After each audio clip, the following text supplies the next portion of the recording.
你好，我係陳恩明，歡迎你嚟靈修3分鐘。我哋親近神，與我哋有益。創世記2章1至3節，天地萬物都做齊了，到第7日，神造物的工已經完畢，就在第7日歇了他一切的工，安息了。神賜福給第7日定為聖日，因為在這日神歇了他一切創造的工，就安息了。出埃及記20章第8節，當紀念安息日，守為聖日。第11節，因為6日之內耶和華造天地海和其中的萬物，第7日便安息，所以耶和華賜福與安息日，定為聖日。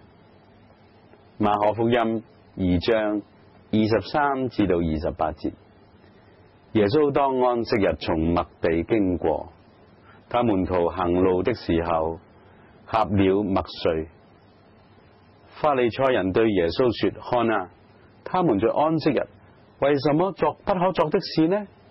耶穌對他們說：經上記着大衛和跟從他的人缺乏飢餓之時所作的事，你們沒有念過麼？他當亞比亞他作大祭司的時候，怎麼進了神的殿，吃了陳設餅，又給跟從他的人吃？這餅除了祭司以外，人都不可吃。又對他們說：安息日是為人設立的，人不是為安息日設立的，所以人子也是安息日的主。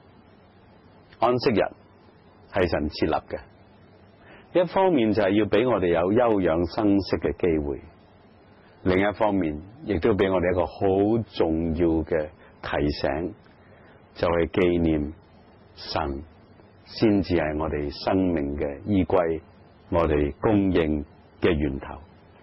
諗下，有一日能夠拋開平日嘅勞累，能夠唔再喐手做嘢，能夠將佢分別為聖，嚟敬拜，嚟侍奉，嚟讚美，嚟與家人共聚天倫，嚟向全世界講話：我今日活着唔係靠自己，你係靠創造之主。呢件真係幾美好嘅事。其實今日有比較合人性嘅勞工法例，嗰個根源從呢一個安息日嘅設定係息息相關嘅。我哋為咗安息，感謝上帝。好，我哋下一次再會。